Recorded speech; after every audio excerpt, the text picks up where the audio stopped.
Welcome everyone on my YouTube channel.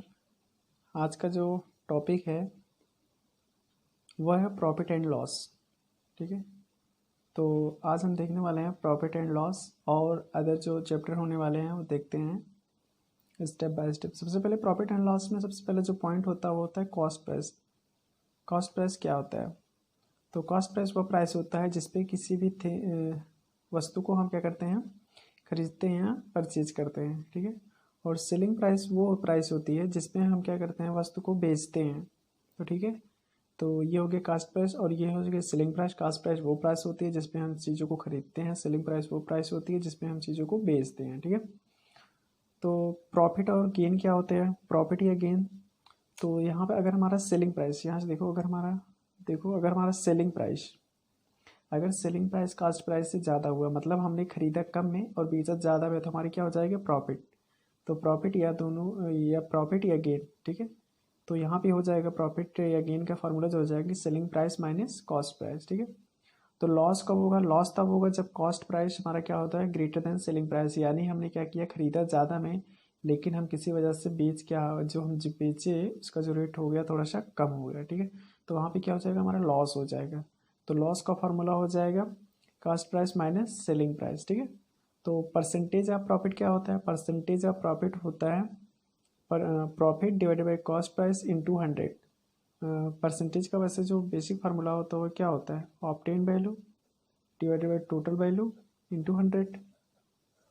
तो यहाँ पर टोटल वैल्यू क्या थी? कॉस्ट प्राइस थी, और ऑब्टेन वैल्यू हम प्रॉफिट पा रहे हैं तो उसका परसेंटेज हो जाएगा, तो इंटू 100 से मल्टीप्लाई कर दोगे। ठीक है, अगर लॉस की बात करोगे तो हो जाएगा loss divided by cost price into 100। ठीक है, तो यहाँ से कुछ बेसिक फार्मूले हैं वो स्टेप बाय स्टेप देखते हैं। सबसे पहले होता है कॉस्ट प्राइस। तो कॉस्ट प्राइस का इसका जो फार्मूला होता है 100 divided by 100 plus gain percentage या प्रॉफिट परसेंटेज में लिख सकते हो इंटू सेलिंग प्राइस। तो यहाँ से अगर ऐसा दिया है जैसे कि अगर तुम्हें गेन मतलब प्रॉफिट या गेन पता है और सेलिंग प्राइस पता है तो आप कॉस्ट प्राइस निकाल सकते हो। या फिर अगर आपको कॉस्ट प्राइस पता हो, गेन पता हो और सेलिंग प्राइस निकालना हो तो इसको रीअरेंज करके ये फार्मूला बना सकते हो 100 प्लस जी परसेंट, यानी इसको इधर क्रॉस मल्टीप्लाई कर दोगे, डिवाइडेड बाई 100 कर दोगे, सेलिंग प्राइस वहाँ से निकल जाएगा। ठीक है, तो अगर हमें लॉस पता हो, ठीक है, गेन ना हो रहा हो, अगर हमें लॉस हो रहा होगा तो यहाँ से सेलिंग प्राइस हो जाएगी 100 माइनस लॉस परसेंटेज में divide by 100 into C P.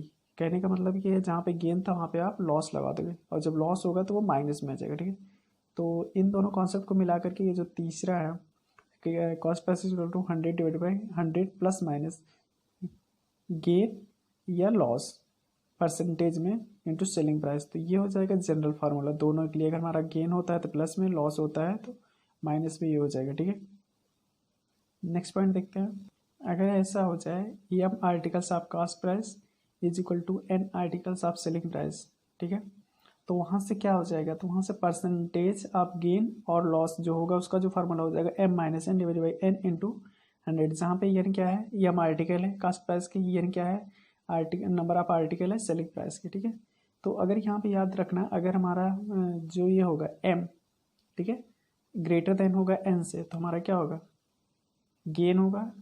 और अगर क्या होता है एन ग्रेटर देन एम होता है तो वहाँ पे क्या हो जाएगा, लॉस हो जाएगा। ठीक है, तो फोर्थ पॉइंट देखते हैं, ये टू डिफरेंट आर्टिकल्स। अगर दो डिफरेंट आर्टिकल हैं जिसकी selling price is equal to क्या है, कांस्टेंट है, अगर दोनों के क्या है आर्टिकल्स की सेलिंग प्राइस कांस्टेंट है तो यहाँ से क्या होगा, गेन और लॉस जो होगा वो होगा एक्स परसेंटेज। अगर ऐसा लिया जाए तो गेन और लॉस जो होगा एक्स परसेंट ऑन फर्स्ट पर article and Y percent on second article. तो ओवरऑल गेन या लॉस जो होगा परसेंटेज में वो हो जाएगा 100 X plus Y plus 2 XY divided 100 plus X plus 100 plus Y percentage में।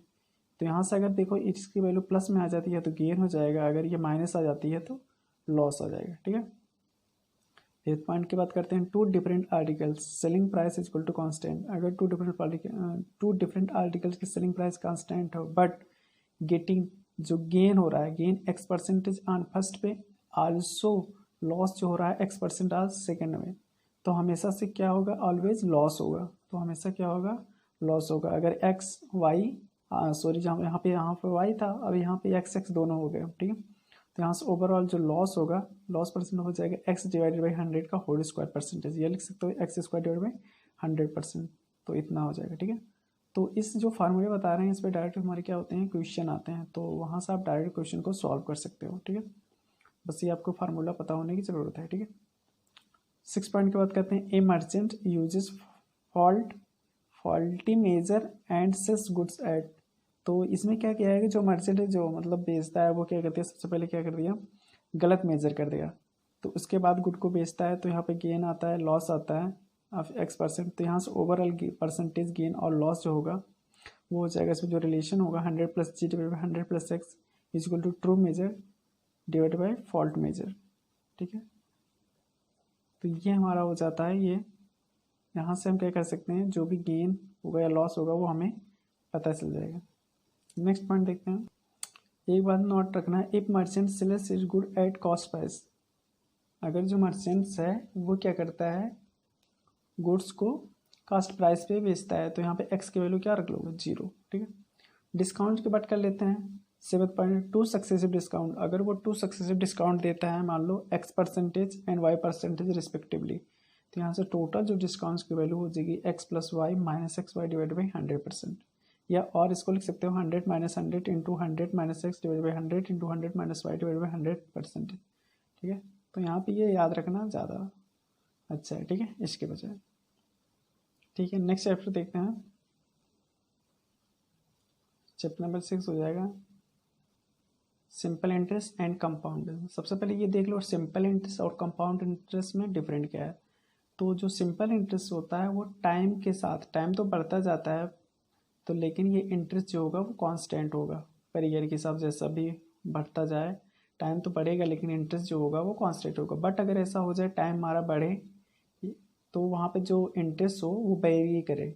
ठीक है, पहले इंटरेस्ट कम था, फिर ज़्यादा हो जाए, फिर ज़्यादा हो जाए, तो इस तरीके से क्या हो जाएगा, वो कंपाउंड इंटरेस्ट होगा। ठीक है, यहाँ पे P का मतलब होता है प्रिंसिपल वैल्यू, R हमारा शो करता है परसेंटेज रेट ऑफ इंटरेस्ट, और T शो करता है टाइम ड्यूरेशन, कितने टाइम के लिए लगाया गया है। ठीक है, यहाँ पे A क्या होता है, अमाउंट होता है, टोटल अमाउंट, तो A को लिख सकते हो A = P + SI simple interest. ठीक है, तो जनरल इसका जो फार्मूला होता है A = P + इंटरेस्ट इनकर्ड। ठीक है, तो यहाँ पे जो इंटरेस्ट होगा वो सिंपल इंटरेस्ट या कंपाउंड इंटरेस्ट कुछ भी हो सकता है। ठीक है, दोनों में से कोई एक। ठीक, तो सिंपल इंटरेस्ट का जो फार्मूला होगा, simple interest = PRT divide by 100। ठीक है, तो P for principal, R for percentage of interest, T for time और 100।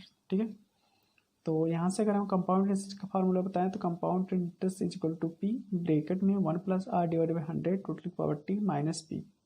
ठीक है, तो ये सब फार्मूला मैं बता रहा हूँ जिससे कि आपको दिक्कत ना हो। मैं इसलिए बता रहा हूँ क्योंकि आपको ये मुझे लग रहा है जिससे कि आप सिर्फ रिवीजन कर रहे हो, तो रिवीजन करने का मतलब ये है कि आपको पहले से आप इसका अप्लाई कर चुके हैं, बस आपको ये याद रखना है कौन कौन से फार्मूले यूज आते हैं। ठीक है, तो उसका हमने एक क्विक रिवीजन करने की कोशिश की है। ठीक है, तो case number 1, if compound interest is annually, अगर हमारा कंपाउंड इंटरेस्ट एनुअली है तो यहाँ पे जो ए होगा अमाउंट = 1 + R डिवाइड बाई 100 की पावर T हो जाएगा। ठीक है, अब अगर ऐसा हो जाए compound interest is half yearly, half yearly हो जाए तो अमाउंट हो जाएगा 1 + R बाई 200 और ये 2T। यहाँ पे क्या होगा, जो R होगा वो हाफ हो जाएगा और जो टाइम होगा वो 2 टाइम्स हो जाएगा। ठीक है, नेक्स्ट पॉइंट देखते हैं, पॉइंट नंबर 3 में अगर ये हो जाएगा कंपाउंड इंटरेस्ट इज क्वार्टरली।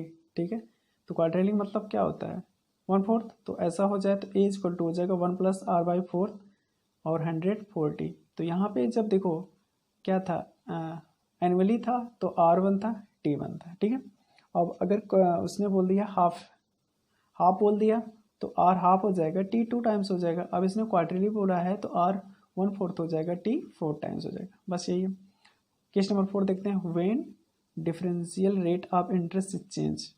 ठीक है, when differential rate of interest is change such that if rate interest is R1% of first year, R2% for second year, R3% for third year, ऐसा चलता है, तो जो अमाउंट होगा A total = P 1 + R1 divide by 100 into 1 + R2 divide by 100 bracket में 1 + R3 divide by 100, ये formula होगा। ठीक है, अगर ये ऐसा देख लो, ये हो जाएगा R1 फर्स्ट ईयर के लिए, R2 सेकंड ईयर के लिए, R3 थर्ड ईयर के लिए परसेंटेज ऑफ रेट अगर इससे इंक्रीज करता है, ठीक है। तो यहाँ पे टोटल अमाउंट ये फार्मूला लगा देना है, ठीक है। नेक्स्ट चैप्टर देखते हैं, time speed and distance. Time speed and distance, तो टाइम एंड स्पीड डिस्टेंस से ये इंपॉर्टेंट रोल प्ले करता है, ठीक है, किसी भी एप्टीट्यूड एग्जामिनेशन में। तो जहाँ भी एप्टीट्यूड आता है वहाँ पे ये सारे क्वेश्चन आते ही आते हैं, ठीक है। तो यहाँ पे स्पीड या वेलोसिटी, इसका जो फार्मूला होता है वो होता है distance travel divided by time taken, ठीक है।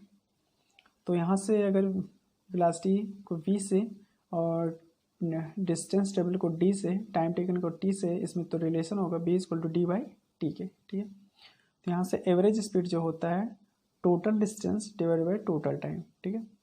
तो अगर हम यहाँ केसेस की बात करें, केसेस नंबर 1 में अगर हमारा टाइम क्या हो जाए, कांस्टेंट हो जाए। अगर टाइम कांस्टेंट हो जाए तो देखो ये टाइम अगर कांस्टेंट होगा b इक्वल टू टी हो जाएगा, यानी v जितना स्पीड बढ़ाओगे उतना ही डिस्टेंस कवर करेगा, ठीक है। तो यहाँ से v डायरेक्टली प्रोपोर्शनल टू, इसका मतलब हो जाएगा स्पीड बढ़ेगी तो डिस्टेंस ज़्यादा कवर होगा, ठीक है। पॉइंट नंबर 3 की बात करते हैं, सेकंड की बात करते हैं। अगर हमारी वेलोसिटी कांस्टेंट हो जाए, तो यहाँ से देखो वेलोसिटी कांस्टेंट हो जाएगा तो ये हो जाएगा D by T equal to 1 की। तो यहाँ से डी बाई टी क्या हो जाएगा, कांस्टेंट हो जाएगा। इसका मतलब जो डी होगा ये डायरेक्टली प्रोपोर्शनल होगा टी, मतलब क्या होगा, अगर डिस्टेंस ज़्यादा कवर करनी है तो टाइम ज़्यादा लगाना पड़ेगा, ठीक है, अगर वेलोसिटी कांस्टेंट है तो। केस नंबर 3 की बात करते हैं, अगर डिस्टेंस कांस्टेंट हो जाए, तो यहाँ से देखो डिस्टेंस कांस्टेंट हो जाएगा तो velocity is inversely proportional to time. इसका मतलब ये होगा जब वेलोसिटी बढ़ेगी तो टाइम क्या होगा, कम लेगा, ठीक है। तो वेलोसिटी अगर ज़्यादा, जैसे कि टाइम डिस्टेंस हमने कब एक फिक्स्ड कर दिया कितना ही डिस्टेंस चलाना था, अगर हम स्पीड बढ़ाएंगे तो वो डिस्टेंस जल्दी कवर हो जाएगा। और अगर हम क्या करें, वेलोसिटी को डिक्रीज कर दें, यानी स्पीड हम धीरे धीरे जाएँ तो उतने ही डिस्टेंस में तो हमारा टाइम ज़्यादा लगेगा, वही कहने का मतलब, ठीक है। अब यहाँ पे ये कन्फ्यूजन होता है यूनिट कन्वर्जन। तो यूनिट को अगर हमें किलोमीटर पर हावर से मीटर पर सेकंड में कन्वर्ट करता है तो उसमें मल्टीप्लाई कर दोगे 5 डिवाइडेड बाई 18 से, ठीक है। यानी kilometre per hour is equal to 5/18 times metre per second, ठीक है। नेक्स्ट पॉइंट देखते हैं। अब हम बात करते हैं रिलेटिव स्पीड। रिलेटिव स्पीड मतलब कि किसी और स्पीड के रेफरेंस में दूसरे की स्पीड क्या है, ठीक है।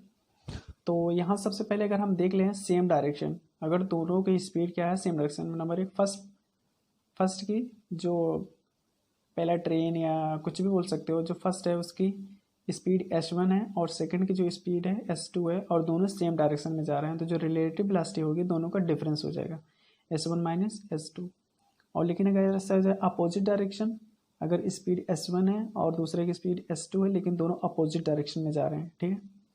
तो अपोजिट डायरेक्शन में या तो फिर दोनों एक दूसरे के पास आ रहे हैं, ठीक है, या दोनों एक दूसरे से दूर जा रहे हैं, तो यहाँ पे जो रिलेटिव वेलोसिटी होगा s1 प्लस s2 हो जाएगा, ठीक है। एक्सेलरेशन क्या होता है, देखो एक्सेलरेशन क्या होता है, velocity change in velocity with respect to time. तो टाइम के हिसाब से वेलोसिटी में जो चेंजेस होते हैं उसी को बोलते हैं एक्सेलरेशन। एक्सेलरेशन 2 तरीके हो सकते हैं, प्लस और माइनस। जो पॉजिटिव एक्सेलरेशन होते हैं उसको बोलते हैं पॉजिटिव एक्सेलरेशन, और निगेटिव एक्सेलरेशन को बोलते हैं डी एक्सेलरेशन, ठीक है, या रिटार्डेशन बोलते हैं।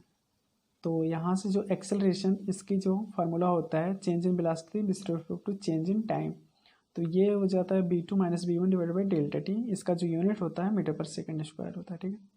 According to acceleration due to gravity, acceleration due to gravity जो होता है उसकी वैल्यू होती है g equal to 9.8 metre per second square, ठीक है।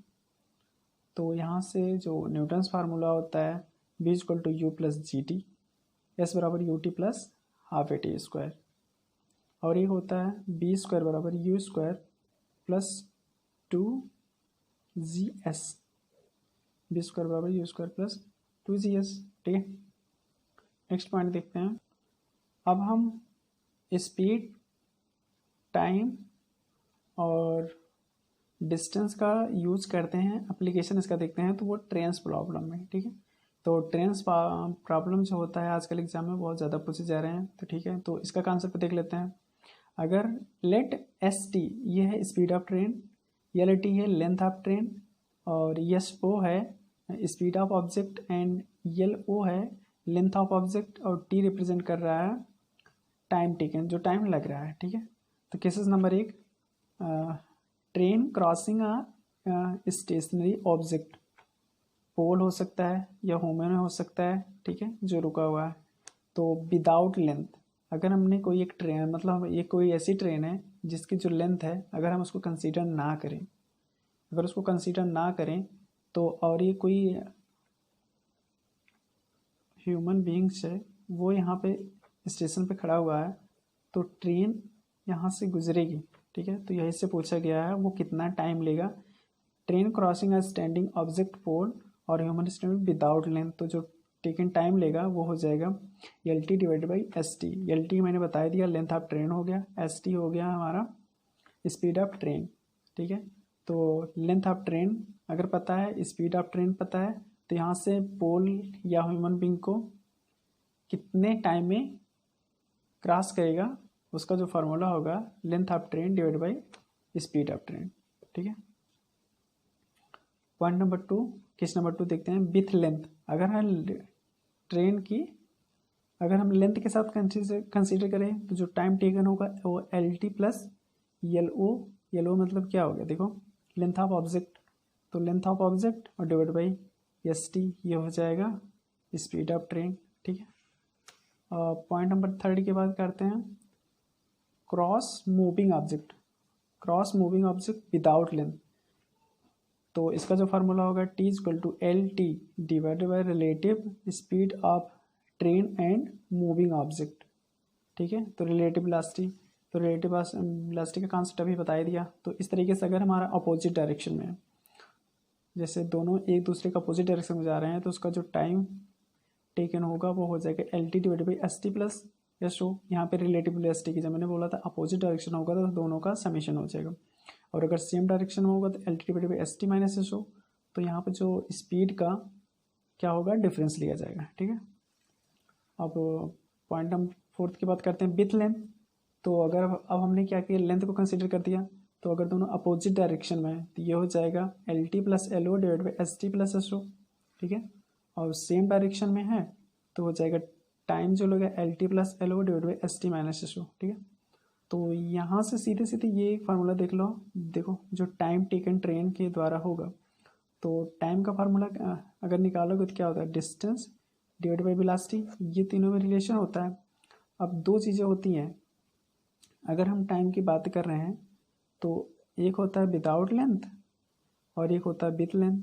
ठीक है, अब अगर विदाउट लेंथ किया जाए तो ये सीधे फार्मूला है L T divided by S T.